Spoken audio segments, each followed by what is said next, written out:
අයිබෝන්. අයිබෝන්. ඔව්. මම තිඹිරියාගම බණ්ඩාර.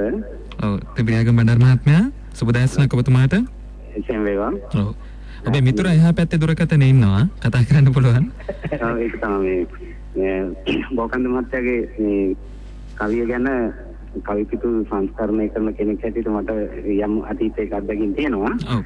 මේ සාකච්ඡාව අහගෙන ඉද්දී මේ මතුණු අදහසකට දෙයකට ප්‍රතිචාර දක්වන්න කැමතියි. ඔව්. එක මේ සඳස් කවි පිළිබඳ අවධානය අඩුයි. ඒකට ඉඩ දෙන්න ඕනේ කියන අදහසක් පළ කළා කෙනෙක්. අත වශයෙන්ම මේ කවි කියනකොට අපිට පේනවා මේ වැඩියෙන්ම ලියවෙන්නේ සඳස් කවි කියන එක. නිසන්දස් කවි කියනවා එන්නේ ඊටම අඩුයි. දැන් මේක වෙලා තියෙන්නේ සමුද්‍රඝෝෂ විරිත හැර වෙනත් විරිත ගැන ලියන කවි නිසන්දස් කවි කියලා හඳුන්වන්න පෙළඹීමක් වෙලා තියෙනවා. ඒ නිසා අත වශයෙන්ම දැන් මම කවිපිටු කරන කෙනෙක් හැටියට මට ලැබෙන කවි වලින් විශාල ප්‍රමාණයක් සඳස් කවි නමුත් විවිධ විරිත් වලින් ලියවිච්ච ඒවා. දැන් මෑතවදී කොළඹවදී සමුද්‍රඝෝෂ විරිතෙන්ම ලියවුණු හන්දා කවි රසිකින්ගේ අදහසක් තියෙනවා එයින් පිටපැන්න විරිත් වලින් ලියවෙන කවි නිසන්දස් කවි කියලා. එළසඳස් ලක්ෂණ බලනකොට අපිට පේනවා කෙලසොහත් විරිත් වලින් කියන්නේ විරිත් ඒ තරම් තියෙනවා මේ. නමුත් මේවා සඳස් නිසන්දස් කියලා බලන්න ඒ විරිත ගැන සඳස් ඡන්දස් ලංකාරය ගැන එළියම අවබෝධයක් විතර මේ තෝරා බේර ගන්න පුළුවන්.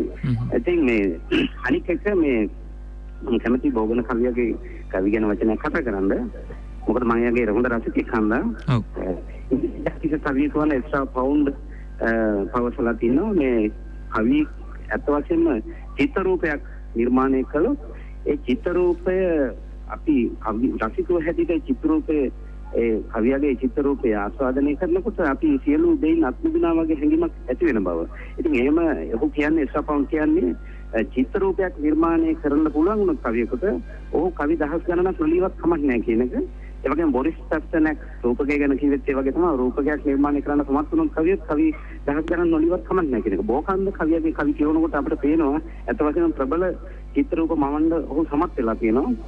තුරක කඳුළු කියන කවිය ගත්තා වුණත් මේ විශාල ගහකට පහර දෙනකොට කැට මුගුරු වලින් කැටි වලින් මේ ගසේ සෙවන ලැබපු මේ ගසේ බඹරු රැස්සෙච්ච හැටි ඵල ලැබපු හැටි මේකේ මෙන්න මේ වගේ මේ ගස දිහා බලාගෙන ඉඳලා ලියපු කවියක් මේක මම ලකින චිත්‍ර රූප එක ප්‍රබලයි.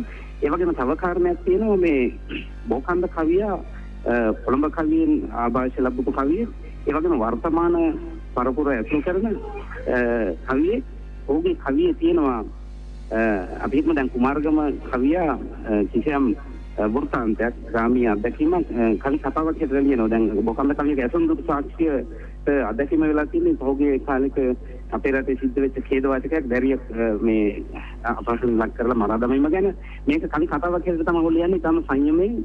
එතකොට ඔහු කුමාරගමගේ ආభాෂය පමණක් නෙමෙයි ඔය කියන නිදහස් කවිය ආభాෂයත් ලබපු කවියෙක්.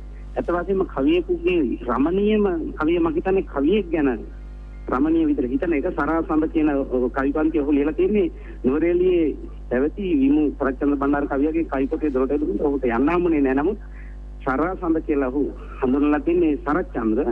ඔහු ඒ කවි උළෙලට නොගියට ඔහු රසිකයෙක් හැටියට ගෙදර ඉඳලා ඒ කවි උළෙල රසවින්දාකාරයේ මනරම් විදිහට මේක නිර්මාණය කරලා තියෙනවා. ඉතින් මම අවසන් කැමති ඔහුගේ පළවෙච්ච කවි වලටදී පොතක් හැටියට නාමපු කවි තව ගොඩක් තියෙනවා. ඒවත් සමහර මම කියවලා තියෙනවා.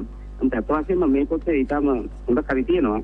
මම කැමති ඒ කවි පාඨක රසවින්දලා ඒව ගැන කතා බහ කරන්න බොහොම ස්තුතියි.